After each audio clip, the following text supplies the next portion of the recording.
ассалому алайкум бинандаҳои азизу гиромӣ. дар душанбе соат 8 вақти маҳаллӣ аст ва дар ин соат мо шуморо бо хабару гузоришҳои тоза аз телевизиони тоҷикистон дар нашри барномаи ахбор ошно месозем.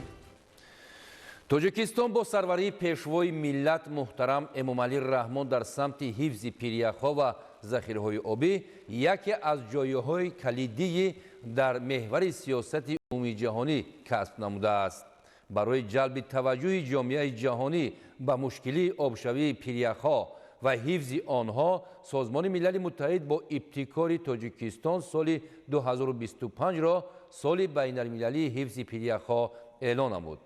иқдоми оқилонаи президенти ҷумҳурии Тоҷикистон муҳтарам Эмомалӣ Раҳмон баҳри амалинамоии ҳамкории бештари ҷомеаи ҷаҳонӣ дар роҳи расидан ба рушди устувор ва дар соҳаҳои гуногун заминаи мусоид фароҳам меорад. ҷаҳонгир Сафарализода дар ин мавзӯъ гузориш медиҳад. 21 март муайян гардидани рӯзи байналмилалии ҳифзи пиряхҳо басо рамзӣ ва падидаи нек аст, зеро ин рӯз мардуми шарифи Тоҷикистон, тамоми тоҷикзабонони ҷаҳон ва мардумони ҳавзаи Наврӯз ҷашни байналмилалии Наврӯзро бо шукӯҳу шаҳомати хоса таҷлил менамоянд. яъне аз ҷониби Созмони Милали Муттаҳид муайян шудани 21 март ҳамчун рӯзи байналмилалии ҳифзи пиряхҳо беҳикмат набуда, махсусан ташаббусҳои пешвои тоҷикони ҷаҳон сиёсатмадори сатҳи байналмилалӣ муҳтарам Эмомалӣ Раҳмон мебошад. ин иқдоми Созмони Милали Муттаҳид бори дигар нуфузи ҷаҳонии президенти ҷумҳурии Тоҷикистон пешвои миллат муҳтарам Эмомалӣ Раҳмонро нишон медиҳад. боиси ифтихори ҳар як тоҷику тоҷикистонӣ аст ки ташаббуси навбатии пешвои миллат президенти ҷумҳурии Тоҷикистон муҳтарам Эмомалӣ Раҳмон бо қатномаи Созмони Милали Муттаҳид оид ба эълон намудани соли 2025 соли байналмилалии ҳифзи пиряхҳо ва санаи 21 март санаи рӯзи байналмилалии ҳифзи пиряхҳо ва таъсис додани фонди махсус дар назди Созмони Милали Муттаҳид оид ба ҳифзи пиряхҳо ва ҳамчунин соли 2025 ташкил намудани конфронси байналмилалӣ оид ба ҳифзи пиряхҳо дар шаҳри Душанбе бо қатномаи Созмони Милали Муттаҳид тасдиқ гардид ва дар доираи ин қатнома боварӣ дорем ки барои ҳифзи пиряхҳо дар саросари давлатҳои дунё чорабиниҳои мухталиф гузаронида мешавад. ҷумҳурии Тоҷикистон ба шарофати сиёсати хирадмандонаи ин абармарди дунёи сиёсат тавонист бо равиши хоси дипломатияи худ ҳамчун як кишвари фаъол ва таъсиргузор дар ҳалли масоили глобалӣ шинохта шавад. тағйирёбии глобалии иқлим ба сифати яке аз мушкилоти муосир пеш аз ҳама ба ҳолати пиряхҳо, захираҳои барф ва об таъсири манфӣ мерасонад. президенти ҷумҳурии Тоҷикистон пешвои миллат муҳтарам Эмомалӣ Раҳмон оид ба ин масъала аз минбарҳои ташкилоту созмонҳои байналмилалӣ ва минтақавӣ борҳо назару андешаҳо ва пешниҳодҳои судманд изҳор доштаанд. дар 2 даҳсолаи садаи 21 дар натиҷаи гармшавии иқлим обшавии пиряхҳо мушоҳида шуда, ҷиҳати пешгирӣ аз он дар кишвар барномаи давлатии омӯзиш ва ҳифзи пиряхҳо дар Тоҷикистон барои солҳои 2010-2003 қабул шудааст ки тибқи ин барнома маркази омӯзиши пиряхҳо таъсис ёфт. захираҳои об зери таъсири ҷиддии тағйирёбии иқлим қарор доранд ва намунаи возеҳи ин падидаро метавон дар обшавӣ бо суръати пиряхҳо дар сатҳи глобалӣ аз ҷумла пиряхҳои Тоҷикистон арзёбӣ намуд. соли 2025 дар шаҳри Душанбе конфронси байналмилалии сатҳи баланд оид ба масъалаҳои ҳифзи пиряхҳо баргузор мегардад. дар чаҳорчӯби ин конфронс стратегия, харитаи роҳ ва дигар санадҳои лозимаи байналмилалӣ оид ба татбиқи чораҳои зарурии муштарак дар ҳалли масъалаҳои пешгирӣ аз обшавӣ бо суръати пиряхҳо, ҳифзи пиряхҳо ва истифодаи самараноки онҳо дар сатҳи глобалӣ ва минтақавӣ ҳамчун манбаъҳои асосии обҳои мустафои ошомиданӣ таҳия ва тасдиқ хоҳад шуд. қабули ташаббуси панҷуми ҷумҳурии Тоҷикистон оид ба эълон гардидани соли 2025 2025 ҳамчун соли байналмилалии ҳифзи пиряхо гувоҳи боз ҳам баландгардидани обрӯю эътибори Тоҷикистон дар арсаи ҷаҳонӣ мебошад. ҷумҳурии Тоҷикистон дар пешбурди масоили ҷаҳонии обу иқлим ва мавзӯъҳои дигари рӯзномаи байналмилалӣ минбаъд низ ба ҳайси кишвари ташаббускор боқӣ хоҳад монд. мусаллам аст ки обрӯ ва нуфузи имрӯзаи Тоҷикистон дар арсаи ҷаҳонӣ самараи талоши пайгиронаи президенти ҷумҳурии Тоҷикистон пешвои миллат муҳтарам Эмомалӣ Раҳмон аст. соли 2024 дар шаҳри Душанбе 815 корхонаи саноатӣ фаъолияти пурсамар нишон дода, дар афзоиши ҳаҷми маҷмӯи маҳсулоти саноатӣ нақши муассир гузоштаанд. ҳамчунин татбиқи босуръати ҳадафи чорumi стратегӣ дар шаҳри Душанбе ба ворид гардидани технологияҳои муосир, бунёду барқарорсозии корхонаҳои саноатӣ ва таъсиси ҷойҳои нави корибу афзоиши нишондодҳои истеҳсолӣ мусоидат намудааст. Наврӯзшоҳи Азизулло ҳамкори мо гузориш медиҳад дар ин мавзӯъ. ин риштаҳо аз пахтае истеҳсол шудааст, ки аз майдонҳои ҳосилхези Тоҷикистон ҷамъоварӣ шудаанд. акнун аз инҳо дар марҳилаи дуюм дар шаҳри Душанбе намудҳои гуногуни сачоқ ва халат тавлид карда мешавад. мо зиёда аз 100 намуд сачоқҳо дар корхонаи Арвис истеҳсол мекунем. ана ин сачоқҳо ҳама барои содирот. ба таври намунавӣ амалигардонии ҳадафҳои ҳукумати кишвар аз ҷониби роҳбарияти мақомоти иҷроияи ҳокимияти давлатии шаҳри Душанбе ба ҷалби сармоя, таъсиси ҷойҳои навикорӣ ва афзоиши истеҳсоли маҳсулоти саноатӣ боис гардидааст.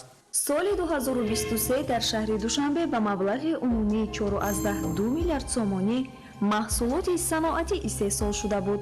дар соли 2024 ин нишондод ба 5,2 миллиард сомонӣ баробар шудааст, ки нисбат ба соли 2023 1 миллиард сомонӣ зиёд буда, рушд дар сатҳи 125% таъмин шудааст. соли 2024 дар 815 корхонаи саноатии шаҳри Душанбе намудҳои гуногуни маҳсулот истеҳсол карда шудааст, ки дар баробари қонеъгардонии талаботи бозори дохилӣ ба хориҷи кишвар низ содирот карда шудааст. мо ин либосҳоро барои мағозаи худмон тайёр карда истодем. ҳоло дар инҷо 15 намуди либосҳо тайёр ҳастанд. боз мо либосҳои хуби кӯдакона омода кардем, ки ин барои хориҷи кишвар, яъне ба дигар ҷо صادرات کرده میشه. ما در آخران خطی تکنولوژی کار میکنیم و بعد از دختن ما محصولات به بازار پیشکش می شود. ما در اینجا قریب 2 سال می شود کار میکنیم. برای ما هم خیلی کارخانه ها کشوده شد که در نزدیکی خانه‌مون جایگیر است. رشد صنعت در پایتخت اساساً با چند سال اخیر راست میآید که نتیجه تطبیق برنامه‌های دولتی و اجرای نمونه‌ای سفارش‌های رهبر دولت عنوان می شود. وارد کردن تکنولوژی معاصر و افضلیت دادن به صفات رقابت‌پذیری محصولات صنعتی را در بازارهای منطقه تامین نموده است. соли 2023 дар шаҳри Душанбе ба маблағи 45 миллион сомонӣ маҳсулоти саноатӣ содирот шудааст. дар соли 2024 содироти маҳсулоти саноатӣ аз пойтахт ба 170 миллион сомонӣ расидааст, ки нисбат ба соли 2023 125 миллион сомонӣ зиёд мебошад. саноаткунонӣ бо суръат ҳадафи чорми стратегияи ҳукумати кишвар ба ҳисоб меравад ва аз ҷониби шаҳрдорӣ имрӯз тавассути бунёду барқароркунии иншооти нав дар самти татбиқ натиҷаҳои баланд ба қайд гирифта мешавад. истеҳсоли маҳсулоти рақобатпазирро истифодаи технологияи муосир ва таҷрибаҳои нав таъмин кардааст. ин маҷмӯи технология асосан барои истеҳсоли шиму кастум истифода мешавад. ин технология аввалин маротиба дар Тоҷикистон дар ҳамин корхона истифода шудааст. боиси он шудааст ки маҳсулоти рақобатпазир истеҳсол намоем. дастгоҳи хушккунӣ ба таври худкор дар 1 соат аз 300 то 400 килограмм матоъ хушк мекунад. вақте ки ин дастгоҳи хушккунанда матоъро хушк кард, ба дастгоҳи нармкунӣ медиҳад. дастгоҳи нармкунӣ дар 10 минут 300 400 килограмми моро нарм мекунад ва дастгоҳи назорати сифат медиҳад. иншооте ки солҳои охир аз ҷумла ҷамъияти саҳомии кушодаи гулистони Душанбе, ҷамъияти дорои масъулияти маҳдуди Арвис ва корхонаи истеҳсоли таҷҳизоти барқии имод бунёду барқарор карда шуд, дар самти таъмини афзоиши нишондодҳои истеҳсолӣ ва таъмини талаботи бозор бо ин намуди маҳсулот ба натиҷаҳои баланд ноил шуданд. дар корхона дар 16 хати технологӣ 32 намуди маҳсулот истеҳсол карда мешавад, ки аз қабили дарҳои воридотии металлӣ, пояи равшаннамоӣ гургашту хиёбонҳо, болорҳои дутарош ва конструксияҳои металлии гуногун, инчунин таҷҳизотҳои барқӣ аз қабили ҳисобкунакҳои барқӣ беруна, лавҳаҳои мукаммали барқӣ, зерисҳои трансформаторӣ ва амсоли инҳо истеҳсол карда мешавад. дар корхона дар айни замон зиёда аз 600 нафар бо кори доимӣ ва маоши хуб таъмин мебошанд. таҳлилгарон рушди саноати душанберо намунавӣ баҳо медиҳанд, зеро дар ин давра имкон фароҳам шуд ки дар баробари қонеъгардонии талаботи бозори дохилӣ маҳсулоти дар пойтахт истеҳсолшаванда дар бозорҳои байналмилалӣ рақобатпазир гардад. соҳаи саноат яке аз соҳаҳои аксарияноки иқтисодиёти миллӣ ба ҳисоб рафта, дар баланд бардоштани сатҳи даромаднокии аҳолӣ ва таъминнокии аҳолӣ бо ҷойҳои корӣ ва баланд бардоштани маҷмӯи маҳсулоти дохилӣ, ғанӣ гардондани бюҷети давлати ҷумҳурии Тоҷикистон, паст кардани сатҳи камзотӣ дар ҷумҳурии Тоҷикистон як заминаи махсус худро мегузорад. иҷрои супоришҳои роҳбари давлат ба ҷалби сармоя, бунёду барқароркунии корхонаҳои саноатӣ, таъсиси ҷойҳои навикорӣ ва афзоиш додани истеҳсоли маҳсулоти босифати воридотивазкунандаи ба содирот нигаронидашуда мусоидат намудааст. яъне дар шаҳри Душанбе дар самти таъсиси ҷойҳои навикорӣ, беҳсозии зиндагии мардум ва рушди иҷтимоӣ натиҷаҳои баланд ба қайд гирифта мешавад. аз соли 2023 ба ҳайси шогирд ба ҳамин корхона ба кор шурӯъ кардам. Ба мо мутахассисон ҳамаи чизро омӯхтанд, нозукиҳои корро омӯхтанд ва имрӯз дузанда ҳастем. Мо ҳаниз мутахассис шудем ва дар ҳамин корхона кор ва фаъолият карда истодаем. шароити кор хуб аст, корхона хуб аст. имрӯз саноати шаҳри Душанбе ба рушди иҷтимоӣ, афзоиши шуғли доимӣ барои аҳолӣ, инкишофи инфраструктур ва рушди иқтисодии пойтахт мусоидат намудааст. истифодаи технологияи муосир, ҳамин гуна фарогирии шумораи зиёди шаҳрвандон ба ҷои кор ва истеҳсоли маҳсулоти ивазкунандаи воридоти ба содирот нигаронидашуда натиҷаи рушди саноат дар шаҳри Душанбе дониста мешавад. дар сатҳи 125% таъмин шудани рушди саноат дар соли 2024 дар пойтахти мамлакат собитгари ҳамин аст. Наврусоҳи Азизулло, Фарҳоди Восеъ, Душанбе, Ахбор. дар ноҳияи Хӯросон ба истиқболи ҷашни 35-солагии истиқлоли давлатӣ бунёди 239 иншооти гуногун таъинот ба нақша гирифта шуда, то имрӯз 159 иншоот мавриди истифода қарор дода шудааст. аз раванди корҳои ободониву созандагӣ дар ноҳияи Хӯросон ҳамкоронамон гузориш медиҳанд. омодагиҳо ба истиқболи ҷашни 35-солагии истиқлолияти давлатии ҷумҳурии Тоҷикистон дар ноҳияи Хӯросон идома дошта, бо ин мақсад анҷоми як зумра иқдомоти муносиб ба он ба нақша гирифта шудааст. дар ин самт раванди босуботи корҳои ободониву созандагӣ дар ҳама ҷамоати шаҳраку деҳоти ноҳия мавқеи меҳварӣ дошта, аз ҷониби соҳибкорону сокинони ҳимматбаланд бинову иншооти гуногуни соҳаҳои мухталифи хоҷагии халқ, таъмиру азнавсозӣ ва бунёд гардида истодааст.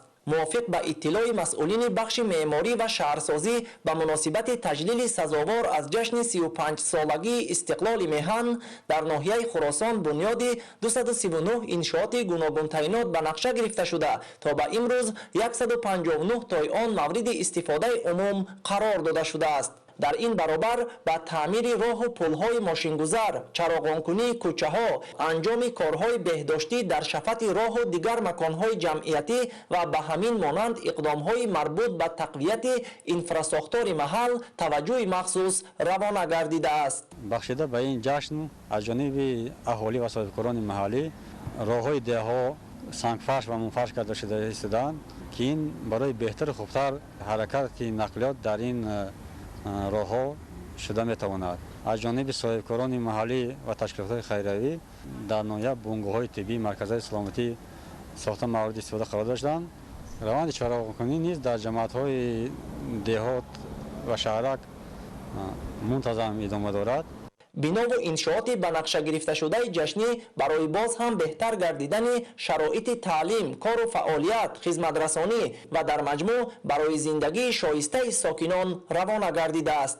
дар баробари дигар бахшҳо бо ташаббуси мақомоти маҳаллӣ дар ҳамкорӣ бо соҳибкорон ва кумитаи падару модарон дар деҳаҳои навбунёд ва муассисаҳои ба ҷои нишаст эҳтиёҷ дошта бинову синфхонаҳои иловагӣ бунёд гардида истодааст.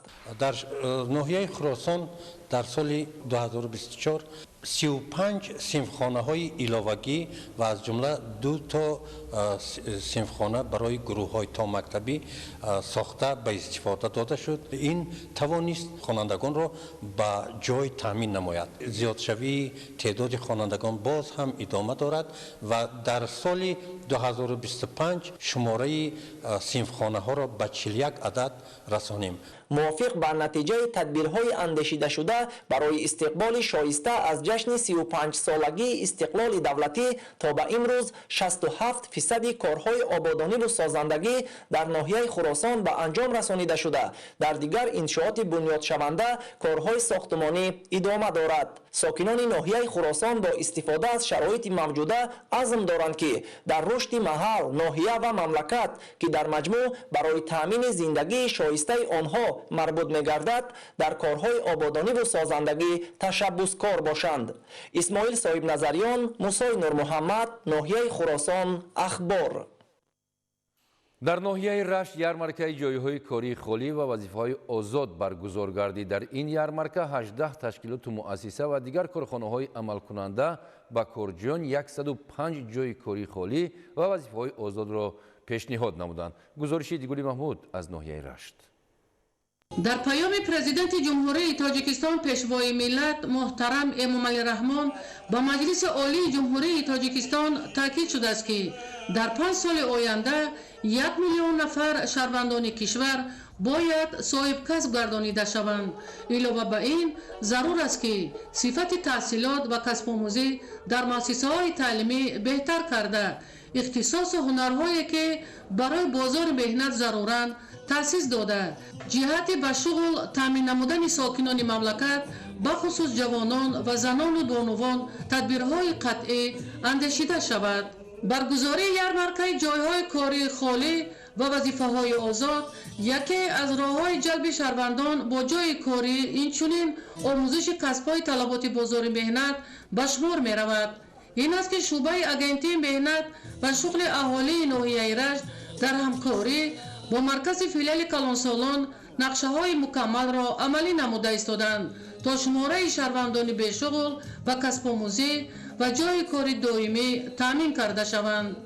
ярмаркаи ҷойҳои кории холӣ ва вазифаҳои озод дар партави нишондодҳои паёми президенти ҷумҳурии Тоҷикистон пешвои миллат муҳтарам Эмомалӣ Раҳмон ҷиҳати бо шуғли пурмасъул таъмин намудани аҳолӣ баргузор гардид.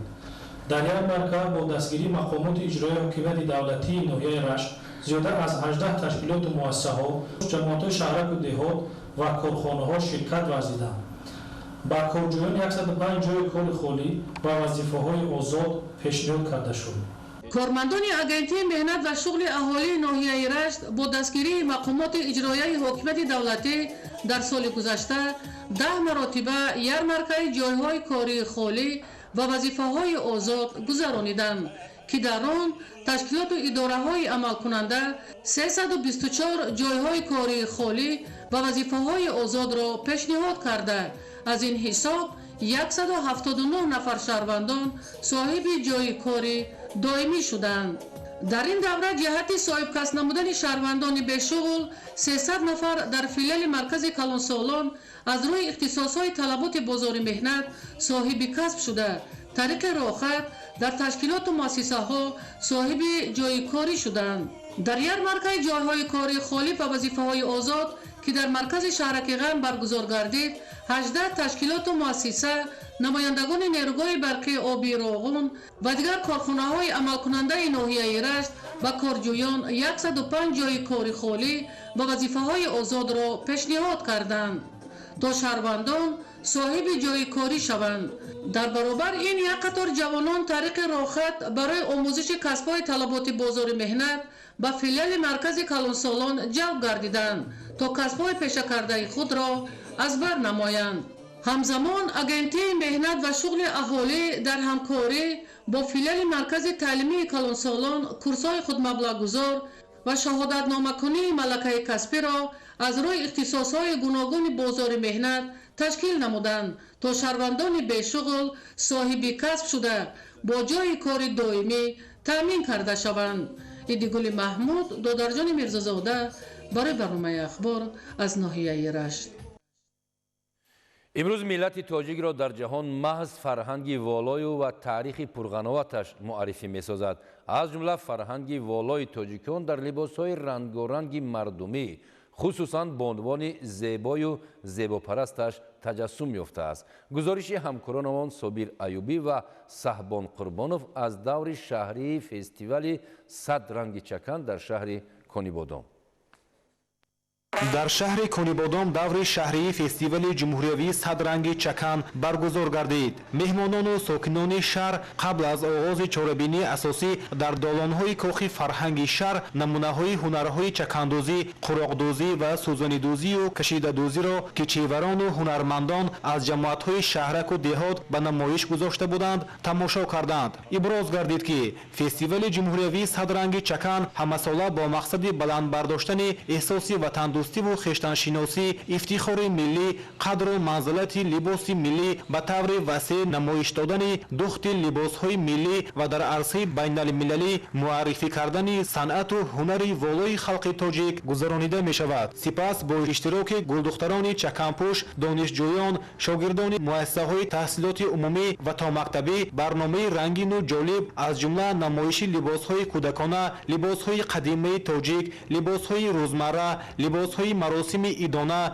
لباس‌های رسمی و نمایش نوع‌های گوناگون سوزنی که با ذوق بلند زیبایی پرستی تهیه شده بود پیشکش اشتراکداران گردید. پوشیده نیست که لباس ملی تاجیکی از جانب جامعه جهانی همچون زیباترین پدیده آداب و فرهنگ اعتراف گردیده است. لباس ملی ما پیراهنی است که با رنگارنگی، با صنعت اجرا و با رمزهای هدفناک و معنیداد خود اعتراف شده و دوست داشتنی گردیده است. زیرا لباس تاجیکی شکوهی خاصه داشته تجسم عقل و خرد، هنر و صنعت و رمزهای بلند انسانی می باشد. زن و دختر تاجیک را در همه دور و زمان با لباس زیبا و شینم تاجیکانه اطلس و ادرس و چکن می شناختند و می شناسند. در ردیف دیگر ارزش‌های فرهنگی و تاریخی لباس ملی تاجیکی چون معرفی کننده و بیانگر فرهنگ ملی خلق تاجیک محسوب یافته با شرافت سیاست خردمندانه، طبع و ذوق بلند، آینده‌نگری پاینده و میهن‌پرستی به همتای پیشوای ملت پرزیدنت جمهوری تاجیکستان محترم امامعلی رحمان در عرصه جهانی معرفی گردیده ایستاده است. دلیل ارزش والا داشتن لباس ملی ما در آن ظاهر می‌گردد که سال 2018 چکن تاجیکی به فهرست میراث غیرمادی یونسکو شامل گردید. ارزش اطلس و ادرس نیز که در طول تاریخ ویژگی و عنصرهای خود را نگاه داشته آمده است از این کم نیست. امروزها ملت ما را در جهان با لباس زیبای ملی به مانند اطلس و ادرس و چکن که همچون ثروت نادر و بهبهای فرهنگ مردم تاجیک معرفی گردیده است میشناسند. لباس ملی خصوصا چکن و چکنپوشی همچون رمزی افاده‌گر فرهنگ ملی تاریخ کهن داشته امروز نیز بانوان تاجیک آن را با افتخار و قناعتمندی با نگاره‌های خاص تاجیکی می‌دوزند و می‌پوشند. در فرجام چاره‌بینی غالبان بخش‌های آن و اشتراکچیان فعال با دیپلم و سپاسنامه و تحفه‌های تأسیس نموده مقامات اجرایی حاکمیت دولتی شهر کنیبادام سرفراز گردانیده شدند. هنرمندان شهر با سرود و ترانه و رقص‌های دلنشین طبع اشتراکچیان را شاد گردانیدند. بیننده های عزیز، این بود برنامه اطلاعاتی اخبار. ما شما رو با شرح خبر و گزارش‌های تازه در جریان روز در برنامه‌های اخبار آشنا می‌سازیم. سلامت باشید، خیر خوش نمی‌کنید.